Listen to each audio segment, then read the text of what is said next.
Bonjour à tous, bienvenue sur CryptoFort, cette actualité crypto numéro 29. Donc j'espère que vous allez bien les amis. Bon écoutez, donc aujourd'hui comme d'habitude, comme tous les jeudis, on va parler des cryptos et des projets crypto, notamment Levé Chain, donc VV avec l'entreprise Ecomi derrière, mais également du Ripple et du XRP. Vous allez voir, il y a des petites nouvelles à annoncer.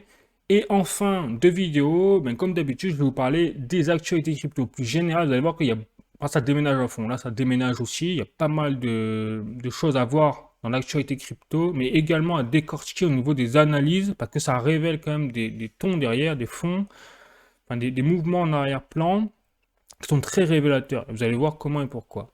Et également, je vais vous parler après plus, alors ça je le fais très peu, mais également un petit peu un plan politique cette fois, parce que derrière on voit qu'il y a également là aussi des révélations, et qu'on voit que ça déménage à ce niveau-là. Donc exceptionnellement, je ferai également un point sur le plan politique. Voilà les amis. Bon, avant d'aller plus loin, comme d'habitude, moi, je vous invite à voir mon trailer.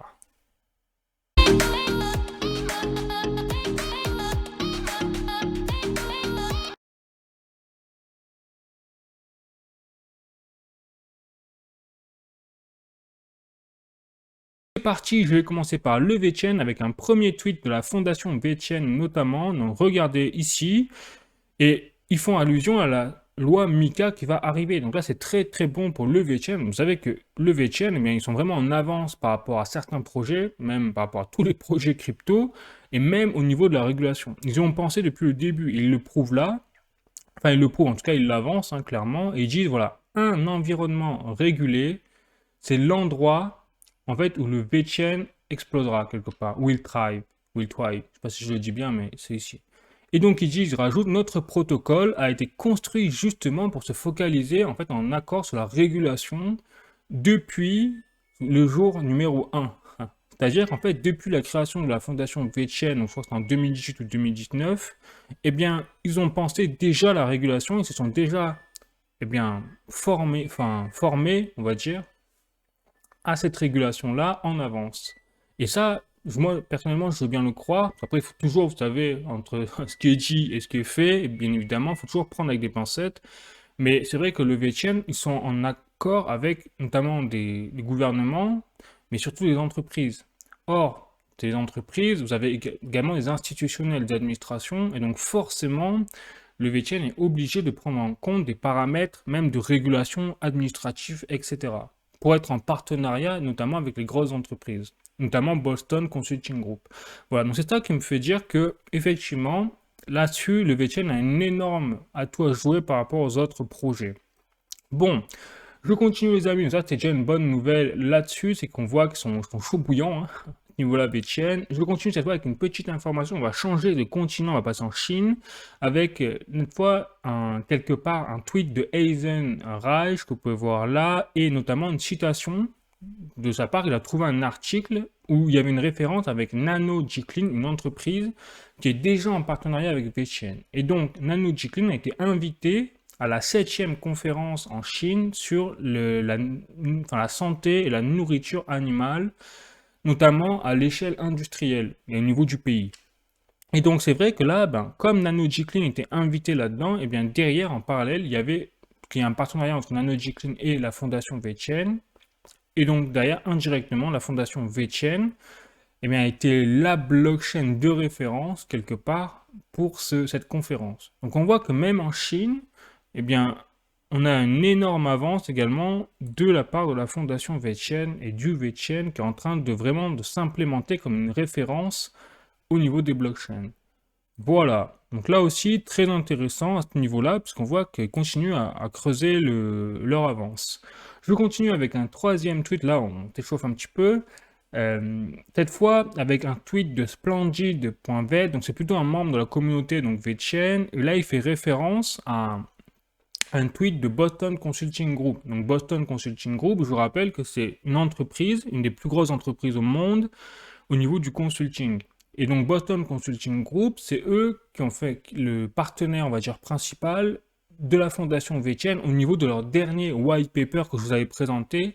Vous savez, avec également la biosphère, l'image de la biosphère qu'ils avaient en tête au niveau de la transition énergétique et de la révolution de la traçabilité, des enjeux blockchain, etc. à l'échelle mondiale sur tous les aspects existants, on va dire, des process sur Terre. Voilà, rien de moins que ça, j'ai envie de vous dire. Voilà. Et donc là, à travers ce tweet, qu'est-ce que déclare Boston Consulting Group? Mais il déclare que l'industrie du fashion, du modèle ou du luxe des vêtements, eh bien, est constituée en fait d'un véritable problème, c'est qu'il y a 87% des matériaux en fait produire les vêtements qui sont perdus, jetés ou incinérés derrière et qu'il y a moins de 1% de ces vêtements qui sont en fait recyclés. Donc ils veulent changer ça, ils disent ça a tout à changer, il faut changer. Et donc, eh bien, devinez forcément derrière en parallèle sur quoi ils vont s'appuyer, et bien sûr forcément la blockchain, et comme leur principal partenaire blockchain c'est la fondation VeChain, eh bien ils vont s'appuyer de plus en plus sur le VeChain qui en plus est déjà extrêmement implanté avec des partenariats avec notamment des entreprises du luxe, des vêtements comme LVMH notamment. Voilà, donc ça tombe très bien. Donc on voit qu'il y a également un aspect là-dessus où on va avoir pour les entreprises également eh bien, un focus sur la transition énergétique, sur la réduction des émissions de carbone en adéquation avec les demandes des gouvernements et des régulations avec la loi MICA notamment en Europe, pourquoi pas, mais également derrière une volonté eh bien, comme toutes les entreprises, et ça c'est comme depuis la nuit des temps, connu forcément, d'augmenter leurs bénéfices, leur rendement, leur chiffre d'affaires en, eh bien, en optimisant et en mettant le maximum sur le recyclage. Voilà. Tout simplement. Et à partir de là, ils vont booster leur croissance. Donc là, on voit qu'il y a quelque chose qui se passe à ce niveau-là également. Bon, je continue cette fois avec une autre information sur le VeChain. Donc vous savez, là je passe à l'aspect digital avec les NFT et tout. Et donc vous savez que le dernier aspect digital que je vous ai montré avec le VeChain, c'était le tournoi de tennis qui avait lieu en Italie, donc avec la coupe de BNL Internazionali d'Italia, voilà. Et donc, vous avez le vainqueur de cette coupe qui a remporté donc un trophée physique, mais également le trophée sous forme de NFT, donc virtuel. Voilà. Et donc là, donc ce tournoi-là s'est très bien passé, etc. Et maintenant, eh bien, la fondation VeChain a annoncé qu'il y avait un nouveau partenariat cette fois qui était fait avec tout ce qui était une coupe, une compétition de skateboard. Voilà, donc là, en plus, ils ont annoncé derrière, à travers leur tweet, voilà, c'est Street Skateboarding Rome, en Italie également, toujours. Et ça concerne également un partenariat avec World of V, toujours, vous savez, la marketplace de NFT, et également alors, une entreprise du Web3 qui s'appelle X Plus Web3. Voilà. Et donc, ça veut dire quoi? C'est que là, on peut déjà anticiper que potentiellement, on aura peut-être des NFT gratuits qui reprendront des skateboards, bien évidemment, exactement comme l'a fait la fondation VeChain, avec les raquettes de tennis qui étaient gratuites sur World of V pour le dernier événement en date sur le tennis. Voilà. Donc là, je préfère déjà vous prévenir, c'est que peut-être on aura un skateboard gratuit à réclamer, comme pour les raquettes, au final. Voilà. Et donc là, ils ont même mis un petit trailer, je crois, ouais, c'est ça. Un petit trailer avec la musique, je vous mets la musique.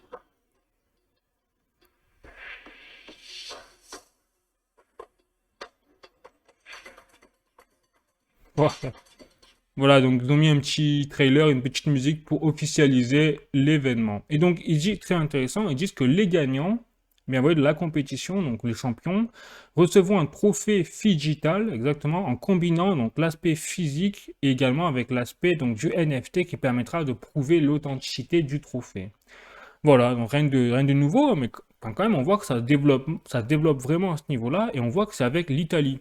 Donc l'Italie sont quand même plutôt en avance à partir de là, mais après, on peut très bien imaginer que le VeChain va mettre en place ce genre d'événement un peu partout dans le monde, et bien évidemment, derrière, ça veut dire quoi? Ça veut dire une visibilité maximale pour les personnes qui ont peut-être rien à voir avec l'écosystème de la crypto-monnaie. Mais voilà.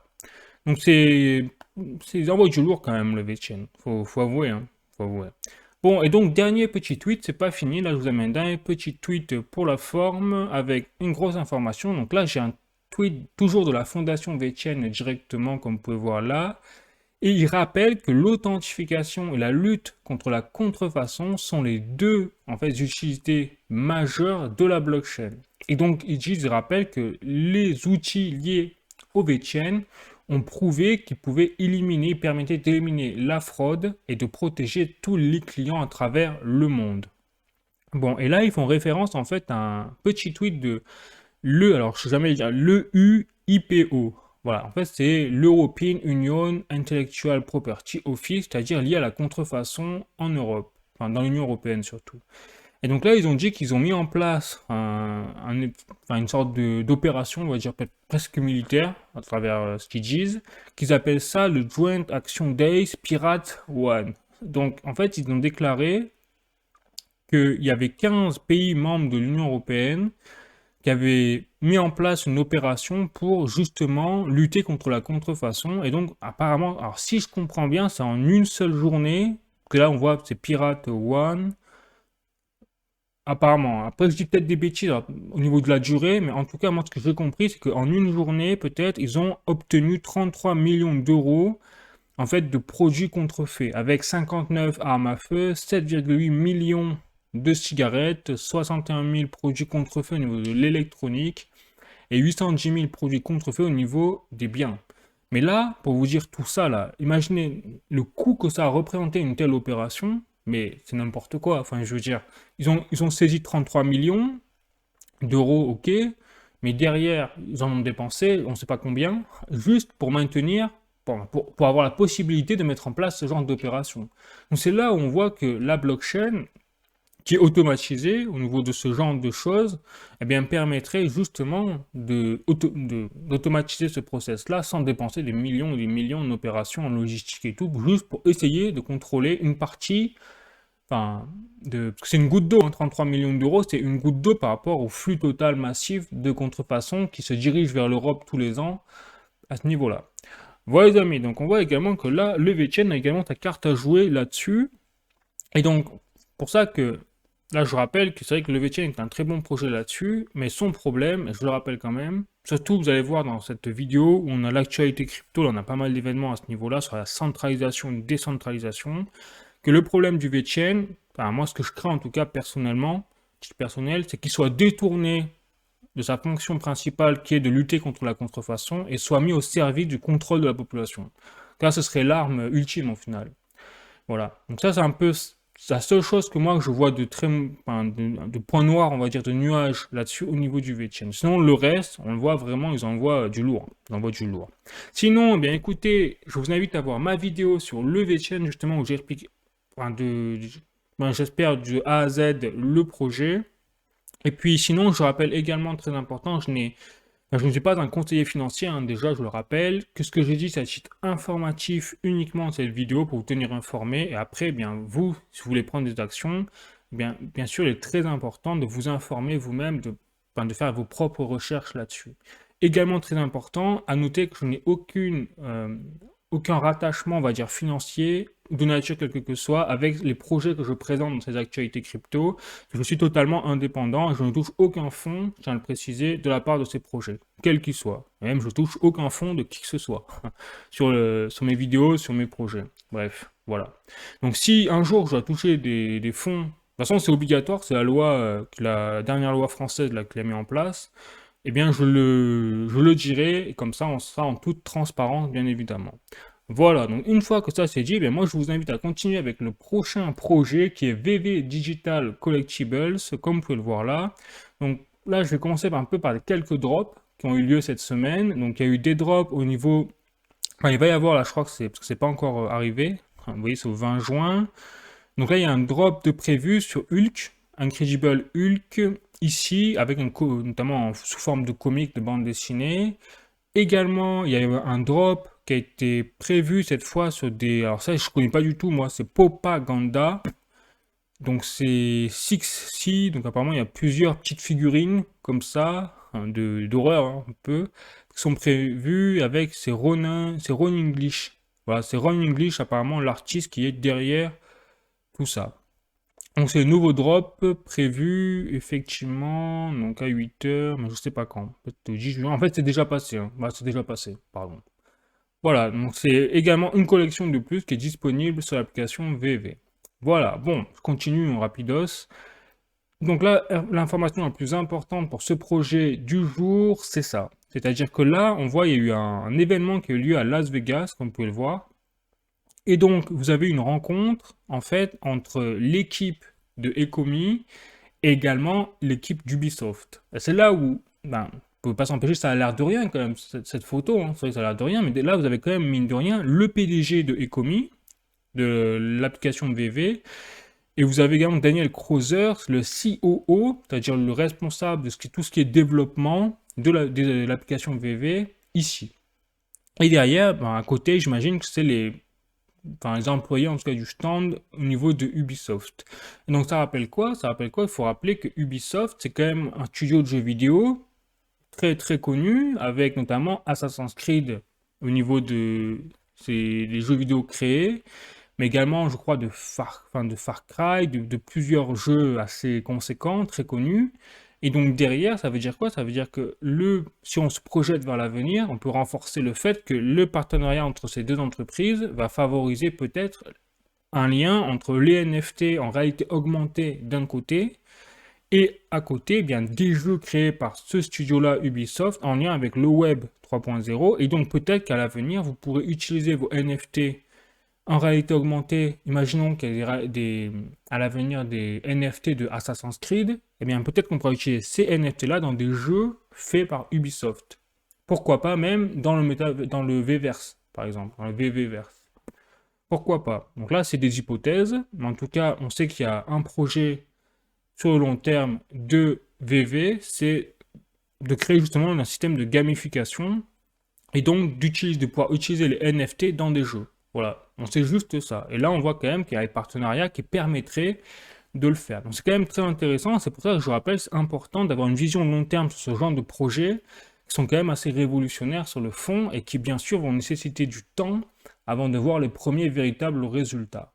Voilà les amis. Bon bien là aussi, je vous invite à voir la vidéo sur l'entreprise Ecomi, le token OMI qu'il y a derrière et également l'application VV où j'explique un petit peu comment ça fonctionne. Voilà.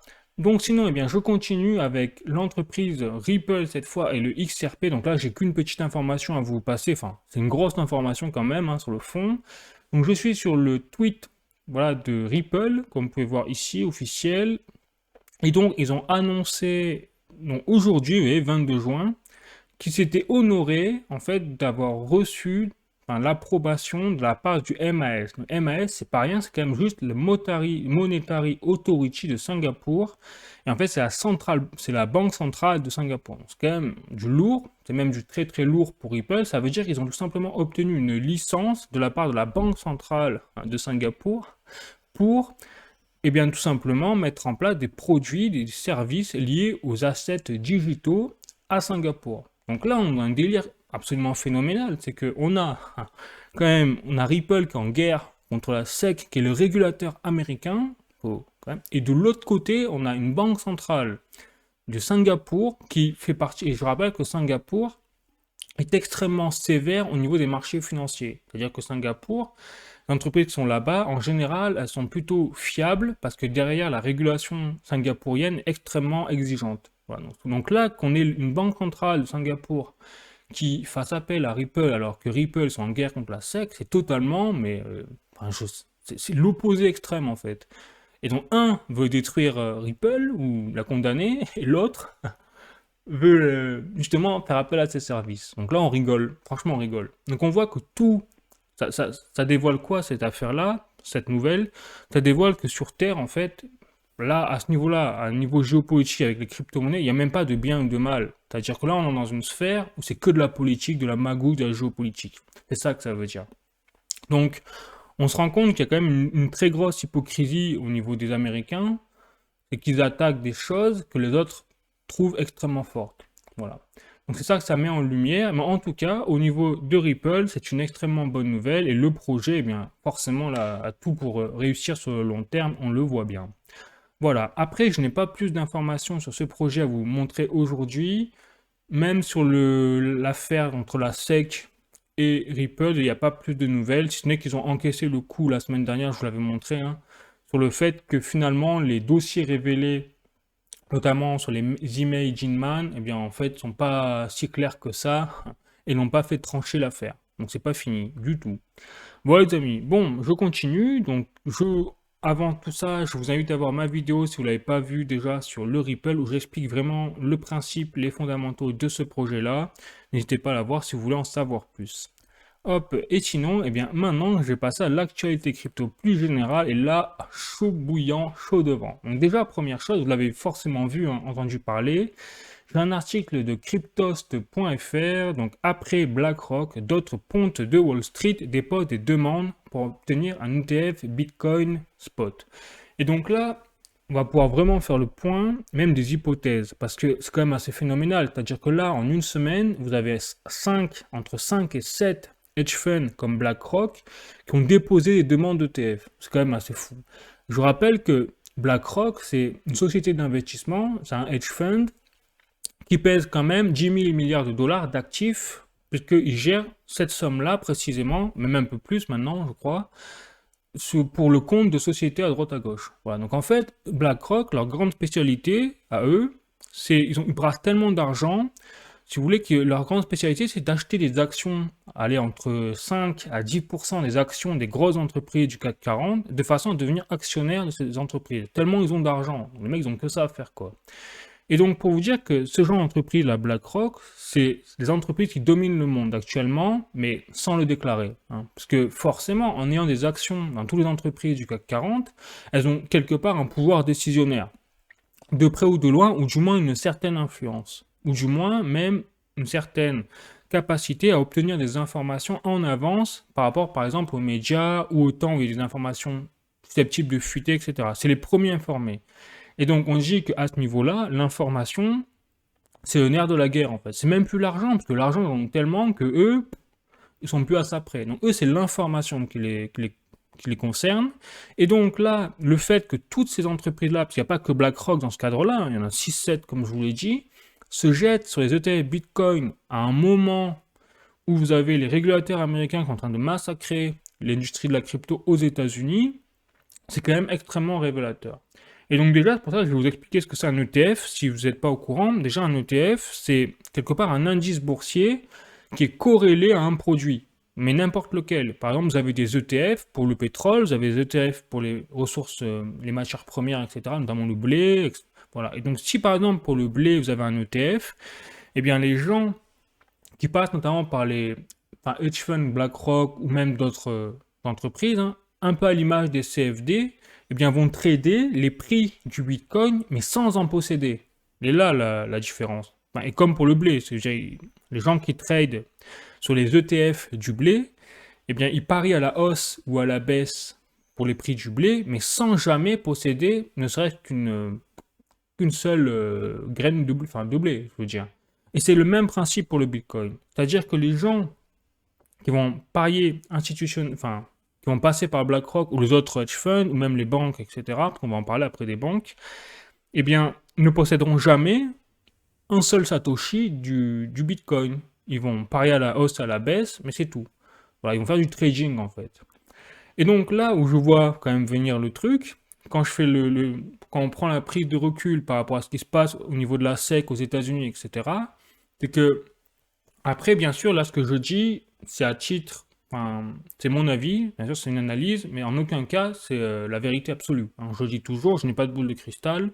Voilà, après, c'est chacun fait ses propres ses opinions, ses avis, etc., avec respect. Et d'ailleurs, je vous inviterai à la fin de la vidéo à mettre vous ce que vous en pensez, à mettre si vous avez des scénarios, si vous peut-être qu'il y a quelque chose qui vous vient à l'esprit, etc., que vous voulez le partager, n'hésitez pas, parce qu'on est là justement pour en débattre tous ensemble. Et donc, pour vous dire, moi, mon avis, quand je vois ça, quand on prend du recul, c'est que aux États-Unis, ils sont en train de massacrer l'industrie crypto, mais en fait, une partie de l'industrie crypto, c'est-à-dire celle qui permet, à travers les plateformes exchange, d'acheter réellement des crypto-monnaies, c'est-à-dire le Bitcoin, par exemple. Et donc, si ils arrivent à détruire toutes les plateformes exchange, notamment aux États-Unis, par exemple, et qui permettent d'empêcher les gens d'acheter facilement de véritables crypto-monnaies, eh bien, quelque part, les gens, en plus qui derrière ne connaissent pas peut-être vraiment bien le milieu des crypto-monnaies, etc., eh bien, connaîtront qu'une seule véritable façon d'acheter les crypto-monnaies, c'est en passant par les ETF. Mais or, comme je viens de vous l'expliquer, les ETF, quand vous passez sur un ETF Bitcoin, vous n'achetez pas de réel Bitcoin. Donc ça veut dire que, en fait, derrière, le marché des crypto-monnaies, eh bien, il est détourné totalement de son essence première. Puisque l'essence première du Bitcoin, c'est quand vous en achetez, quelque part, c'est comme pour l'or, c'est une façon de débancariser, quelque part, pour se protéger de l'inflation, etc. Puisqu'on voit que le Bitcoin, eh bien, il explose, enfin, il augmente au fur et à mesure des années, avec les bull runs, etc. Et on voit que là, il a un prix encore, il a dépassé les 30 000 dollars. Bon, voilà. Donc pour vous dire que dans les pays en crise économique, que font les gens? Eh bien, les citoyens, ils achètent des cryptos, de l'or et de l'argent physique. Voilà, c'est aussi simple que ça. Et donc là, moi, ce que je vois là-dessus, c'est que les institutionnels sont en train de détruire, que c'est eux qui décident, hein, c'est pas les gouvernements, sont en train de détruire la voie pour acheter réellement des crypto-monnaies, pour à la place mettre du trading. En plus, avec le trading, comme le Bitcoin est très volatile, on l'a vu, eh bien, ça va faire de l'argent en masse, parce qu'on l'a vu que plus il y a de la volatilité et plus il y a il y a des liquidations sur les marchés, donc les gens se font lessiver, les traders, etc. Voilà. Alors que le principe des crypto-monnaies fondamentales, c'est d'acheter les avoirs réellement pour se protéger contre l'inflation. Voilà. Donc quand on voit en plus le contexte actuel où on a une inflation qui est en train d'exploser littéralement, qui va continuer à évoluer, même si elle va peut-être baisser un petit peu dans les temps qui viennent, bah, elle va quand même être toujours aussi haute, et donc il y aura toujours une augmentation des prix sur le fond. Donc là, on est dans un système quand même où je vois ça. Enfin, mon avis personnel. Et en fait, ce qui me fait dire ça également, c'est les autres nouvelles, hein, parce qu'il n'y a pas que ça. Donc là, j'ai un autre article de journalducoin.com. Et là, bingo. Donc là, je parlais plutôt des États-Unis, parce qu'ils sont en train de massacrer carrément l'industrie crypto là-bas. Mais également en Europe, nous, on a la loi MiCA. Donc on est plus attractif en termes d'investissement en Europe pour l'industrie crypto. Mais derrière, regardez, là, c'est nouvelle d'aujourd'hui. Une filiale du Crédit Agricole obtient le PSAN, donc notamment en France, pour opérer justement dans le milieu des crypto-monnaies. Et donc là également, je ne serais pas étonné, je ne serais pas surpris que même en Europe, on est, par exemple, malgré la loi MiCA, on ait de telles exigences au niveau des plateformes exchange qu'au final, ça va être très dur pour ces plateformes-là de s'insérer sur le marché européen. À la place, ce sont les banques traditionnelles qui vont obtenir en fait les marchés des plateformes exchange. Donc, ils vont dégager l'industrie crypto, ils vont mettre en place tous les services liés aux banques, qui vont juste en fait avoir d'autres services à proposer. Et donc, ils vont empêcher comme ça la débancarisation déjà, mais surtout, derrière, ils vont obtenir le monopole, notamment également en passant par les ETF Bitcoin liés à BlackRock. Puisque derrière, ces filiales enfin, les banques, etc., elles sont étroitement liées aux hedge funds. Voilà. Donc là, on voit quand même, enfin, ça en l'espace d'une semaine, je trouve que ça fait beaucoup quand même. Après, je peux me tromper, hein, bien évidemment, mais je trouve quand même que c'est assez fort. Voilà. Et donc je continue hein, bien sûr là-dessus. Là j'ai un troisième article de cointribune.com. Le président de la Fed reconnaît officiellement les stablecoins comme une forme de monnaie. Donc là on croit rêver quand même. C'est-à-dire que depuis 2 mois, 3 mois, ils massacrent aux États-Unis, donc les régulateurs, ils mettent la faillite bancaire, les crises bancaires sur le dos des crypto-monnaies. On a la SEC qui défonce l'industrie crypto, et à côté, vous avez le président, donc Jerome Powell de la Fed, la Banque Centrale Américaine, qui arrive à dire, oh, finalement, c'est vrai que les stablecoins, finalement, c'est pas mal. On croit rêver. Et comme par hasard, à un moment, vous avez BlackRock qui commence à dire, bon, écoutez, finalement, nous, le Bitcoin, il va nous rapporter de l'argent sur le trading, alors on va le mettre en place. Donc là, en fait, quand je vous dis que c'est les méga entreprises, méga corporations comme BlackRock qui dirigent le monde, ben, on voit en fait que eux ils décident quelque chose et d'ailleurs tout le monde s'aligne dessus en fait. Et ça peut être très rapide, hein, on le voit. Voilà, donc c'est quand même assez phénoménal de voir ce qui se passe en ce moment, c'est assez exceptionnel. Et donc pour passer sur l'exceptionnel, donc je continue, hein. Donc là j'ai un autre article du journalducoin.com, elle est exceptionnelle, et là on a HSBC, donc le groupe donc, britannique bancaire, fait les yeux doux à la blockchain. Ah. Donc là, pareil, c'est-à-dire qu'on a un moment où tous ces gens-là, enfin, commencent à s'exciter, là, d'un coup, tous, en même temps, quand même, c'est bizarre, et commencent finalement à sortir des bois et à dire finalement, nous, les cryptos, c'est pour nous, au moment où les plateformes action, elles s'en plaignent plein la figure. Notamment Binance, par exemple, eh bien, Binance, eux, ils se sont fait dégager du Royaume-Uni, des Pays-Bas. Et là, en France, ils font l'objet actuellement d'une enquête. Ça a été déclenché, ça aussi pareil, en une semaine ou 2 semaines. et font l'objet d'une enquête en France. Donc c'est même pas fini, peut-être que même en France, ils vont se faire dégager, notamment Binance. Donc là, c'est pas fini, hein. Franchement, donc on voit quand même qu'il se passe quelque chose. Et ensuite, donc là, maintenant, je prends encore plus de recul, les amis. Enfin, je vais essayer en tout cas. Et je passe sur un plan un petit peu politique, géopolitique. Et là, notamment au niveau de la France. Et là, j'ai un article de France Info avec le vrai du faux. Richard Ferrand a-t-il appelé à modifier la Constitution pour qu'Emmanuel Macron puisse faire un troisième mandat? Point d'interrogation. Or, Emmanuel Macron, c'est vrai que donc ça fait son deuxième mandat. Et déjà, première chose, j'avais noté sur Emmanuel Macron. J'ai fait une vidéo il y avait quelques mois, je crois même l'année dernière, en fin d'année dernière, où j'avais fait le lien entre BlackRock, et notamment Emmanuel Macron, et le PDG de BlackRock surtout, donc Larry Fink, qui était passé à l'Elysée, et notamment à l'époque ils avaient discuté des retraites. Donc ça, c'était déjà en 2000, alors j'ai peut-être des bêtises sur les dates, je me souviens plus, c'était peut-être en 2018, 2019, mais déjà, ils avaient parlé des retraites. Voilà. Et là, on a quand même quelque chose, c'est qu'on a Richard Ferrand, enfin, qui a pas, là, c'est pour ça qu'ils disent le vrai du faux, qui a pas dit Emmanuel Macron doit faire un troisième mandat. Il a dit, c'est vrai qu'il faudrait dans la Constitution penser peut-être éventuellement à un troisième mandat pour les présidents, de façon à avoir quelque chose de périn au niveau de la continuité des projets présidentiels, entre guillemets. Voilà, parce que tous les 5 ans, pour lui, c'est vrai que ça faisait peut-être un peu court pour mettre en place des projets sur des dizaines d'années. Donc, après, il s'est rattrapé, il a essayé de dire, enfin, il a dit que comme tout le monde lui a sauté dessus en disant la dictature, machin, c'est fini, eh bien, Richard Ferrand s'est défendu en disant que c'était pas pour Emmanuel Macron, qui savait que Emmanuel Macron n'aurait aucune chance, en gros, pour un troisième mandat, de changer la constitution, bien évidemment. Mais c'était un petit test, en fait, hein, si on comprend bien. Donc voilà, donc là, en fait, ce qu'ils sont en train de faire, c'est qu'ils sont en train de tester, de voir les réactions. Et s'ils sentent qu'il n'y a pas trop de résistance, peut-être qu'ils le passeront. Voilà, c'est ça que ça veut dire. Mais en tout cas, pour dire que voilà, dans un cadre, derrière, eh bien, tous ces gens-là qu'on voit là, qu'on pense qu'ils peuvent nous gouverner, en fait, c'est pas eux qui gouvernent. Ce sont justement les entreprises qui ont l'argent, comme BlackRock, etc. Et ça se trouve, très sans le complotisme, bien évidemment, mais Emmanuel Macron, peut-être qu'il n'a pas le choix d'écouter justement ce genre de personnes en disant, ben, s'il y a des politiques financières à faire, et en plus, je pense à la réforme des retraites, à un moment, c'est même passé sur les médias, etc., où il disait justement que s'il devait faire la réforme des retraites, c'était pour économiser de l'argent, mais également pour rassurer les marchés financiers. Les marchés financiers, qui c'est qui les dirige? Ben, c'est justement les entreprises hedge funds comme BlackRock à travers leur argent, etc. Et les ETF, les trading, etc. Donc c'est quand même, enfin on voit quand même que enfin, la boucle est bouclée en fait, tout simplement, hein.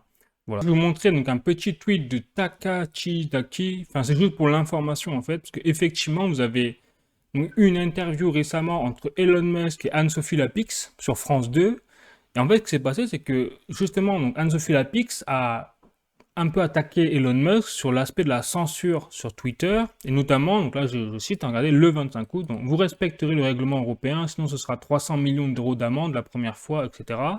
Et elle a également, Anne-Sophie Lapix, fait référence à des tweets violents sur notamment le naufrage d'un bateau de migrants avec des morts bien évidemment dans la mer Méditerranée, ce qui est très triste bien évidemment, mais pour vous dire, enfin, voilà, elle a appelé en gros à la censure même sur ces genres de contenus un peu violents, etc. Et la réponse d'Elon Musk, c'est si vous n'aimez pas quelque chose et que vous voulez le censurer, tôt ou tard, ce sera vous qui serez censuré. Il lui dit ça en direct, donc Elon Musk, et l'exemple. Et donc le lendemain, qu'est-ce qui s'est passé? Eh bien, le compte Twitter de Anne-Sophie Lapix a été suspendu par Twitter. Donc le message là de Elon Musk là, est extrêmement fort. C'est que, en fait, il considère que tous les médias, quelque part, et les journalistes comme Anne-Sophie Lapix, et il a raison. C'est-à-dire que, à partir du moment, enfin, le travail d'un journaliste, c'est quoi? C'est de relater les faits tels qu'ils sont sur le terrain, mais la réalité des faits. Si les faits sont beaux, très bien. Si les faits sont pas beaux, eh bien, c'est triste, mais le rôle d'un journaliste, c'est pas de commenter ces faits-là, c'est de les décrire. Et là, le rôle. Or, là, l'interview même de Anne-Sophie Lapix, elle a dévoilé elle-même, sans le vouloir, hein, mais tellement, on va dire que le rôle de journaliste a tellement changé qu'elle a décrit en fait une normalisation de la censure, quelque part. Parce que c'est violent, parce qu'il ne faut pas le dire, parce que, etc. Voilà. Sauf que là, on est dans un cadre où on est dans un monde où en fait on se rend compte que les journalistes eh bien, ne sont plus réellement de véritables journalistes en fait. Ils décrivent vraiment leur opinion, etc. Mais tout le monde le fait, etc. Mais du coup, un cadre d'une présentatrice quand même d'une chaîne France 2, ben, c'est quand même assez révélateur au final sur le problème de fond, même dans le milieu journalistique, au niveau de la liberté d'expression, etc. Voilà.